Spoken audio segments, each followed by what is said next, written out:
बिस्मिल्लाहिर्रहमानिर्रहीम। अस्सलामुअलैकुम स्टूडेंट्स, कैसे हैं आप सब। जी मैं आपका computer teacher Yasir Iqbal C plus plus programming के एक नए लेक्चर में फिर से खुशामदीद कहता हूँ। आज हम स्टूडेंट्स एक नया टॉपिक डिस्कस करने वाले हैं। आज हम इफ़ एल्स इफ़ स्ट्रक्चर की बात करेंगे। उसमें हम दो प्रोग्राम्स को सॉल्व करने की कोशिश भी करेंगे।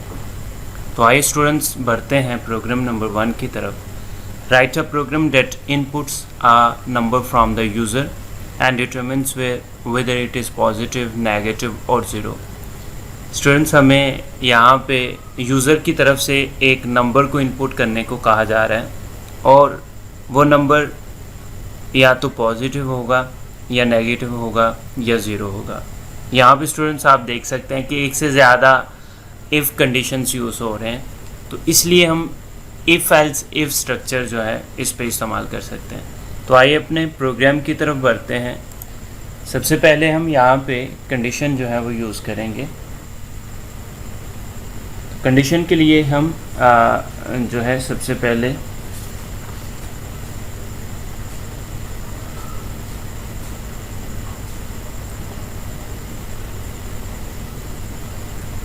इंट एन सेमीकोलन हम एक डेटा टाइप यूज़ कर लेते हैं, इंटीजर डेटा टाइप, और n फॉर नंबर्स हम यहाँ पे यूज़ कर सकते हैं। आप यहाँ पे n यूज़ कर सकते हैं या चाहे आप num जैसा डेटा टाइप और जैसा वेरिएबल आप डिक्लेयर करना चाहें कर सकते हैं। तो सबसे पहले हम यहाँ पे एक printf का फंक्शन यूज़ करेंगे जिसमें स्टूडेंट्स की तरफ से मैसेज को एक डिस्प्ले करने के लिए इसको इस्तेमाल किया जाएगा। Please enter a number semicolon. इसके बाद हम एक scanf का फंक्शन यूज़ कर रहे हैं। scanf में जो है वो modulate D comma address operator use करेंगे और n डेटा टाइप सेमीकोलन। तो ये हमने एक printf और scanf का फंक्शन यूज़ कर लिया। अब हम अपनी कंडीशन की तरफ बढ़ सकते हैं। if n is greater than 0, अगर तो हमारा जो नंबर है वो 0 से बड़ा है तो printf का फंक्शन यहाँ पे हम यूज़ करेंगे printf double quotation mark the number is positive. अगर तो हमारा नंबर जो है वो 0 से बड़ा है तो बाय डिफ़ॉल्ट वो जो है वो क्या है, वो एक पॉजिटिव नंबर है एंड पे सेमीकोलन। तो यहाँ पे हमें फिर एल्स इफ़ कंडीशन यूज़ करनी पड़ेगी। एल्स क्योंकि मैं पहले ही बता चुका हूँ ये इफ़ एल्स इफ़ का स्ट्रक्चर है, तो एल्स इफ़ नहीं तो n, अगर n is less than to 0 तो देन क्या होगा, देन वो printf फंक्शन क्या होगा, then printf function double quotation mark the number is negative.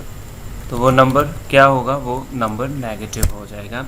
अगर तो हमारा जो नंबर है वो 0 से ग्रेटर देन है तो पॉजिटिव होगा, अगर तो वो लेस देन है n से 0 से तो वो नेगेटिव होगा। और एंड पे हम एक जो है वो एल्स का स्ट्रक्चर यूज़ कर सकते हैं। Else printf double quotation mark the number is 0। तो ये हमारा एक छोटा सा प्रोग्राम था इफ़ एल्स इफ़ स्ट्रक्चर का। आइए इसको कंपाइल करके देखते हैं।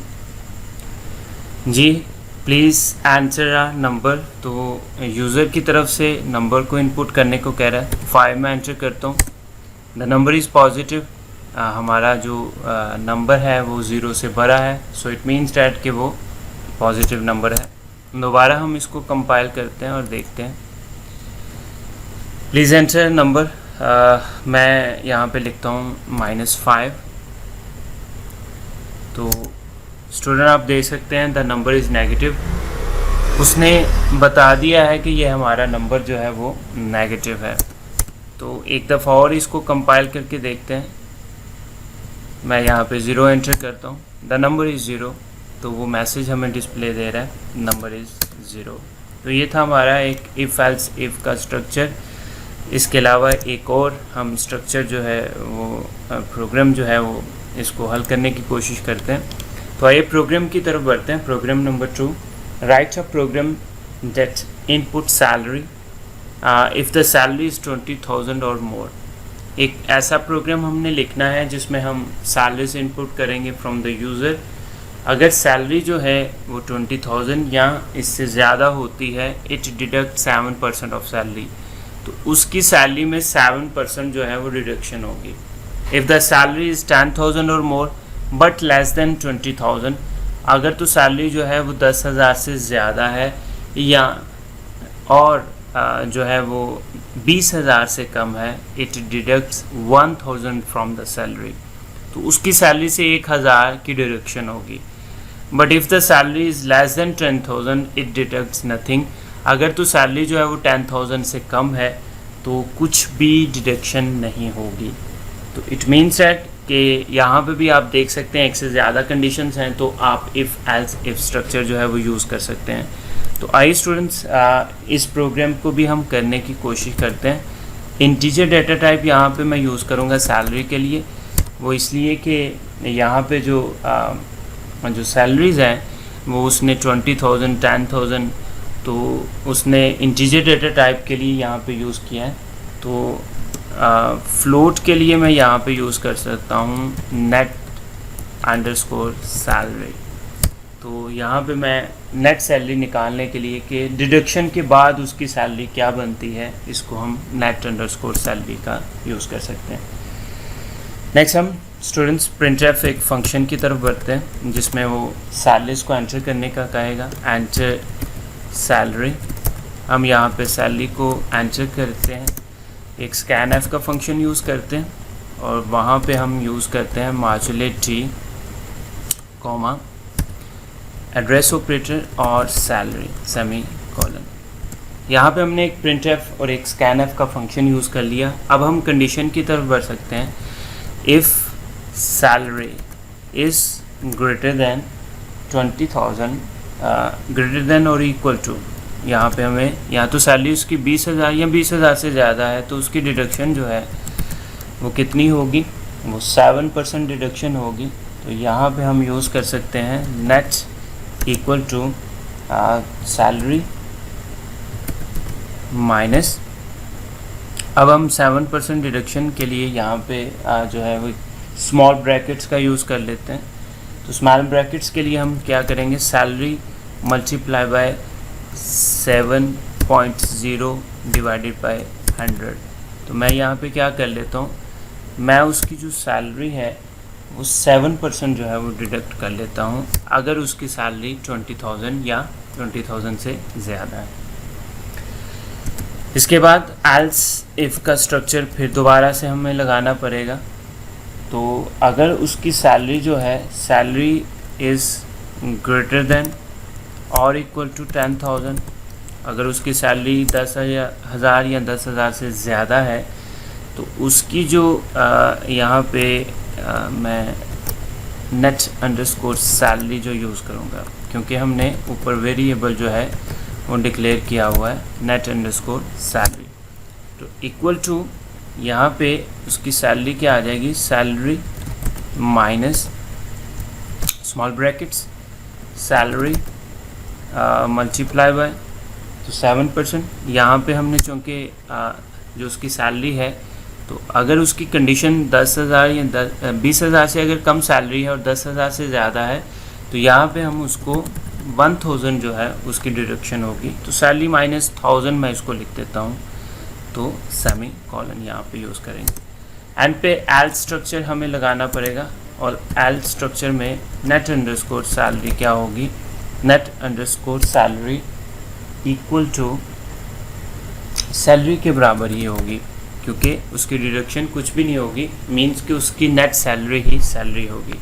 तो ये था हमारा स्टूडेंट्स एक छोटा सा प्रोग्राम। अब इसको हम कंपाइल और रन करके देखते हैं। हम इसमें देखते हैं कि हमारे पास क्या वो वाकई ही वैसे ही सारा कुछ होता है या नहीं। मैं यहाँ पे सबसे पहले 20,000 सैलरीज लिखता हूँ। 20,000 सैलरी यहाँ पे मैंने एक छोटा सा printf का फंक्शन जो है आई थिंक सो मिस कर दिया। हाँ, printf फंक्शन हमें यहाँ पे लगाना पड़ेगा। printf डबल कोटेशन मार्क, तो ये योर नेट सैलरी इज, ठीक है, रुपीज़ आप कर लें, इसमें रुपीज़ मॉड्यूलेट 0.2f हमें यहाँ पे यूज़ करना पड़ेगा, कॉमा, और एंड पे हम लिखेंगे net underscore salary semi colon. तो आइए स्टूडेंट इसको दोबारा से कंपाइल और रन करके देखते हैं। एंड सैलरी 20,000 में लिखता हूँ, तो योर नेट सैलरी इज़ 18,600। तो ये किस तरह से हुआ, उन्होंने इसकी डिडक्शन की, आइए वो डिडक्शन करके देखते हैं। तो सबसे पहले मैंने 20,000 लिखा, तो ये सैलरी जो है 20,000 माइनस 20,000 मल्टीप्लाई बाय 7%। तो 20,000 का जो 7% था वो स्टूडेंट्स आ जाता है 1400। इट मीन्स डैट कि उसकी जो सैलरी है वो कितनी आ जाएगी। दोबारा से इसको कंपाइल करके देखते हैं। 20,000 तो 1400 जो है उसको डिडक्शन उसकी होगी और उसका जो नेट सैलरी हो जाएगी वो 18,600 होगी।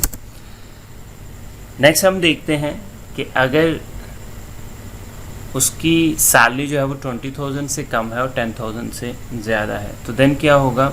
दोबारा से इसको कंपाइल और रन करके देखते हैं। बिलफर्स 19,000 है, एंटर सैलरी हम करते हैं, तो your net salary is 1,000 rupees. यहाँ पे हमने एक छोटी सी गलती कर ली, फॉर्मूले को गलत कर दिया है। मैं यहाँ पे इसको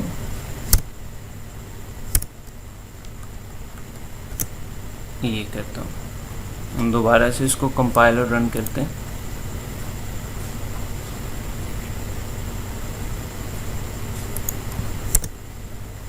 सिंटैक्स एरर्स था जी। 19,000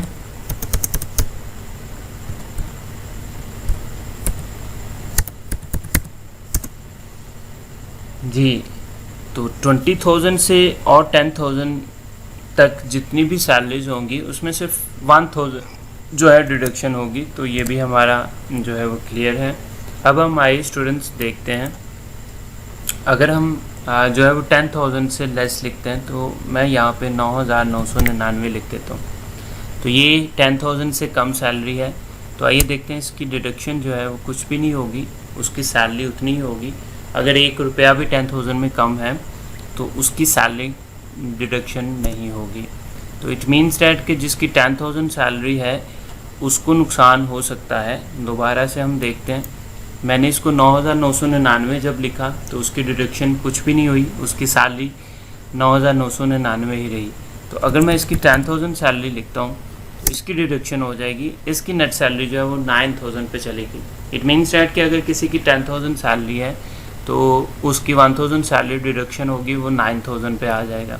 लेकिन अगर किसी की सैलरी जो है वो 9,999 भी है तो उसकी डिडक्शन नहीं होगी।